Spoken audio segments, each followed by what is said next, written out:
네, 전 세계에서 우리 방송을 고대하시는 시청자 여러분 반갑습니다. 11군 412강 642페이지 보시죠. 우리가 지난 시간에 풀초자, 산천초목에서 풀초자 보고 계시죠. 이 풀초자에서 이 아니불자, 이 아니불자도 풀과 관련이 있는 글자입니다. 식물과 관련이 있는 글자입니다. 불가능하다 이렇게 하기도 하고 부정하고 의미 두 개죠. 아니불자, 아닐 불자, 아니할 불자, 없을 불자, 못할 불자, 말 불자, 부정의 뜻이 있는 거예요. 요거는 이 식물이 아직 이렇게 대지에서 식물이 올라오는 장면인데 식물이 이 대지를 뚫고 올라오지를 못하고 있는 장면이에요. 식물의 뿌리가 아직 대지 밑에 있잖아요. 아직까지 뚫고 올라오지 못한 상황이에요. 그래서 이게 아니다, 부정 이런 뜻을 갖고 있는 거예요. 불가능할 때 뜻을 갖고 있는 겁니다. 자, 여러분들 그 부정, 불가능, 불능, 그럴 때 부로도 발음이 나고 불로도 발음이 나는 것이죠. 구분을 따로 할 수는 없어요. 단어에서 그냥 구분하시기 바랍니다. 여기에서 입구자가 들어가면 뭐예요? 입구자가 들어가면 안일부자입니다. 이것도 안일부자예요. 부결, 거부권 할 때 막힐 비라는 두 개의 의미 있어요. 비색, 꽉 막힌, 운수가 꽉 막힌 것을 비색이라 그래요. 막힐 비자, 안일부자입니다. 옛날 그림은 이제 이 글자 밑에 입이 하나 더 있는 거예요. 입이 하나 더 있는 거예요. 안일부자입니다. 그 갑골문은 이게 있는데 이거는 갑골문 그 근문만 있는데 이 입구자가 사람의 입을 본뜬 글자라고 하면 무슨 말이겠어요? 두 글자가 합쳐져 가지고 아니다라는 것을 말로서 부정하는 게 되겠죠. 만약에 이것이 어떤 뿌리가 담긴 용기라면, 그러니까 식물이 대지에서만 자라는 게 아니고 화분에서도 자라잖아요. 그럴 경우에 용기, 식물의 뿌리가 담겨져 있는 그 화분일 수 있겠죠. 근데 어쨌든 화분이라고 할지라도 아직까지 대지 위를 뚫고 나오지 못한 화분 밑에 있는, 화분의 대지 안에 있는 뿌리가 있는, 이렇게 도울 수 있겠습니다. 입구자가 아마 아니다라는 것을 입으로 강하게 부정하는 장면일 가능성이 높아요. 근데 어찌됐든 이것도 안일부자, 안일부자, 그 다음에 불자도 되는데 이것도 안일부예요.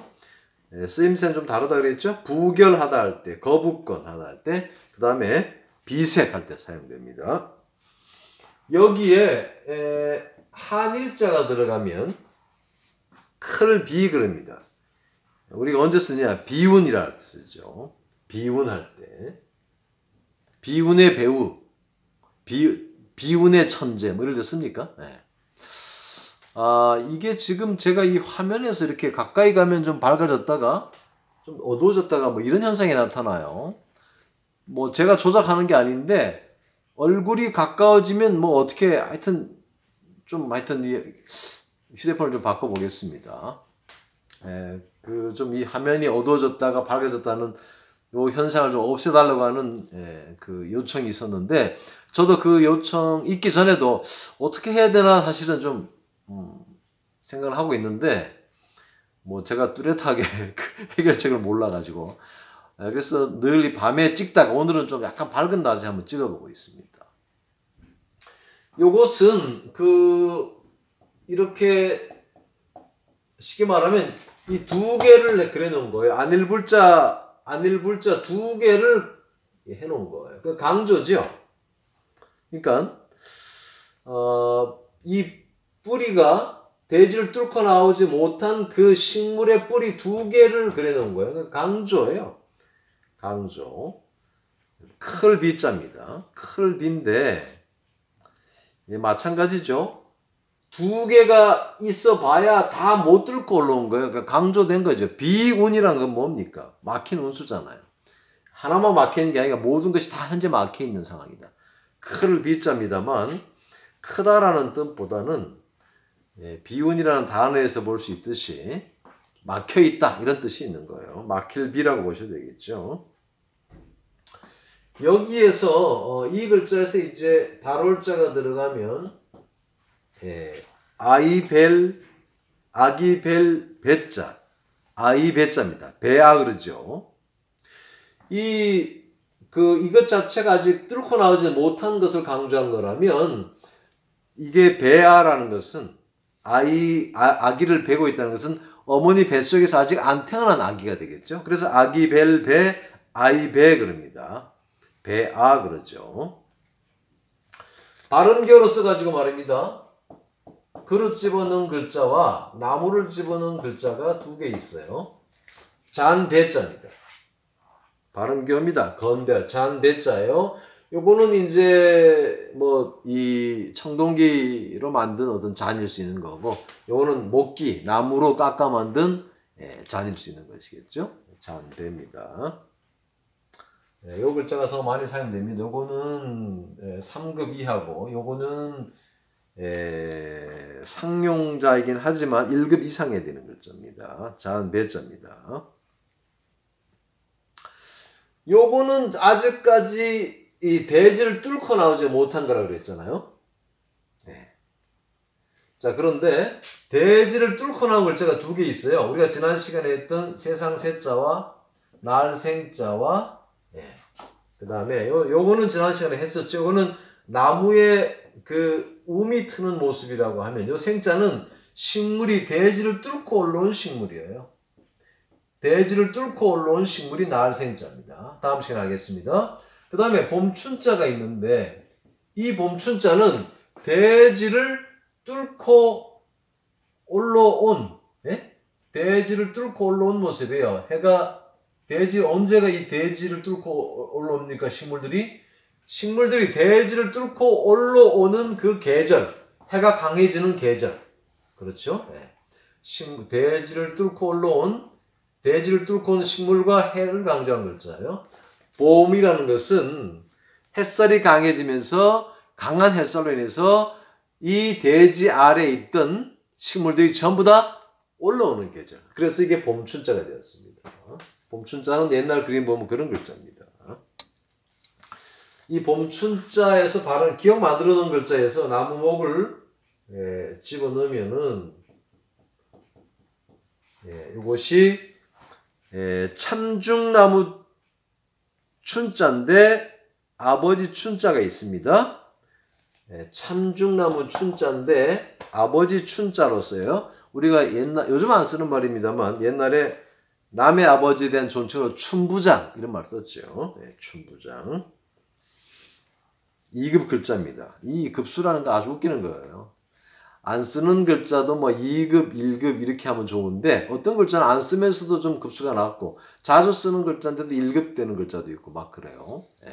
여러분 급수에 너무 신경 안 쓰셔도 됩니다. 우리는 한자의 조자 원리를 파악하는 데서 이유를 찾아야지 급수가 몇 급 닿느냐 이 중요한 게 아닙니다.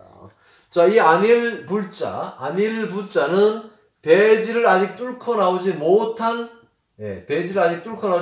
식물의 뿌리의 모습에서 부정의 뜻을 갖게 되었고, 마찬가지로 입구집을 넣어서 안일부자가 되었고, 막힐 비자도 되었고, 요 뿌리를 대지를 강조해서 대지에서 아직 뚫고 나오지 못한 이 식물 뿌리 두 개를 그려놔서 막힐 비자, 클 비인데 사실 막히다. 비운할 때 클 비입니다. 막힐 비의 뜻이 더 강하죠. 요거를 발음교로 써서 육다로를 집어넣으면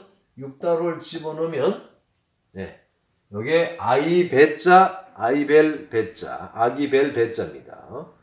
아직까지 뚫고 나오지 못한 식물처럼 아직까지 태어나지 않은 어머니 뱃속에 있는 아기 이런 뜻을 갖고 있습니다. 그 다음에 발음교로 써서 잔배자, 못 끼고 이거는 청동기 잔이겠죠. 그 다음에 요것이 이제 대지를 뚫고 나올 수 있을 정도로 햇살이 강해진 시절이 언제냐, 때가 언제냐, 봄이라 해서 봄춘자가 되었습니다. 날생자는 대지를 뚫고 나온 모습이고, 세상세자는 나무에서 우미 튼 모습이고, 이건 지난 시간에 했었죠. 자, 그럼 이제 날생자로 넘어가 보시겠습니까? 날생자는 어디에 있는가 하면 날생자가 419강에 있네요. 419강 기억 한 거니까 같이 하겠습니다.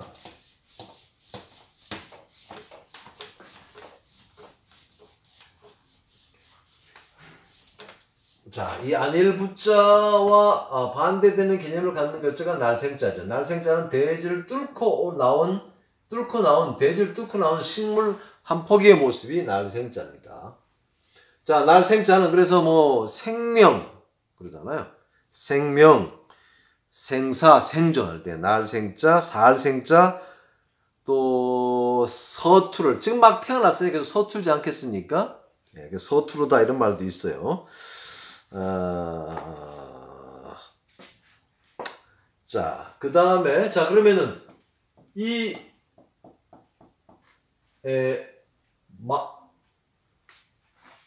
마음에서 나오는 건 뭡니까? 이게 나오는 거잖아요. 마음에서 나오는 게 뭐예요?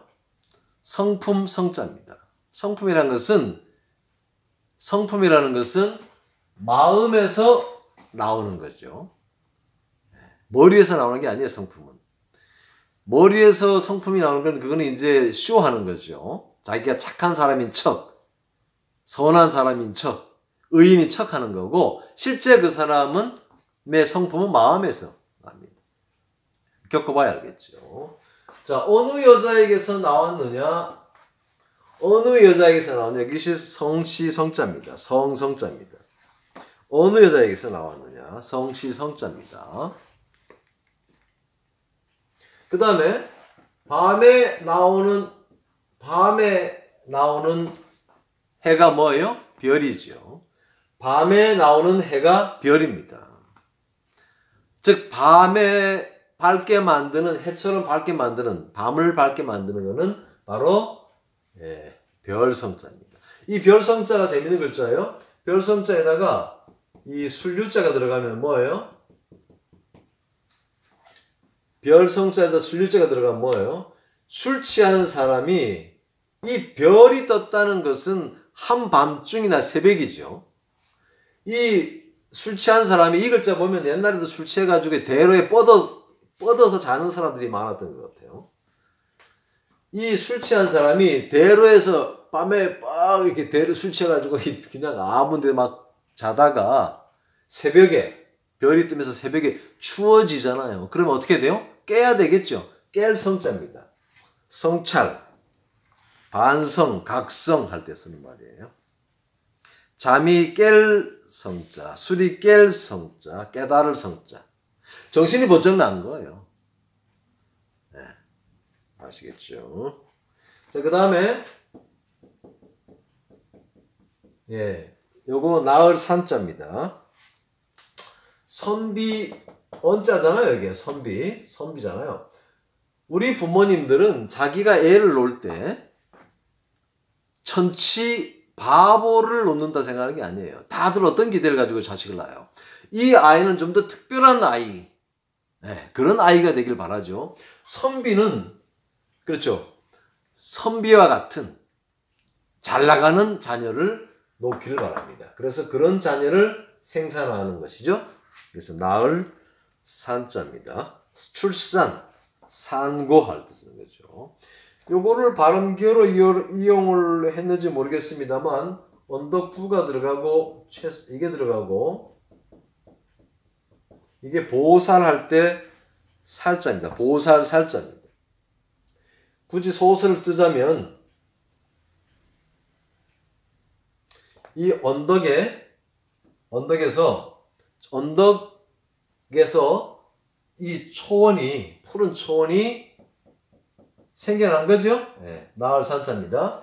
언덕에 생겨난 출산한 이 풀이 언덕을 다 덮어요. 전 지구를 다 덮습니다. 봄이 되면 그러니까 이 보살이라는 것은 부처가 전생에서 수행하던 시절 또 수기를 받은 이후에 몸을 보살이라 그러는데 뭐 이해도 잘 안 갑니다. 아무튼 보살 좋은 말이에요. 그러니까 이 지구를 대지를 덮듯이 훌륭한 인간이 되기 위해서 자신을 도를 닦는 보살이죠.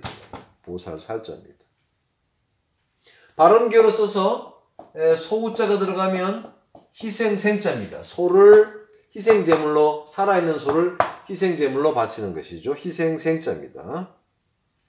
그 다음에 산행남자 들어가면 생질생자입니다. 발음계요겠죠? 생질생자입니다. 깃발원자를 넣으면 기정자입니다. 정표할 때 기정자입니다.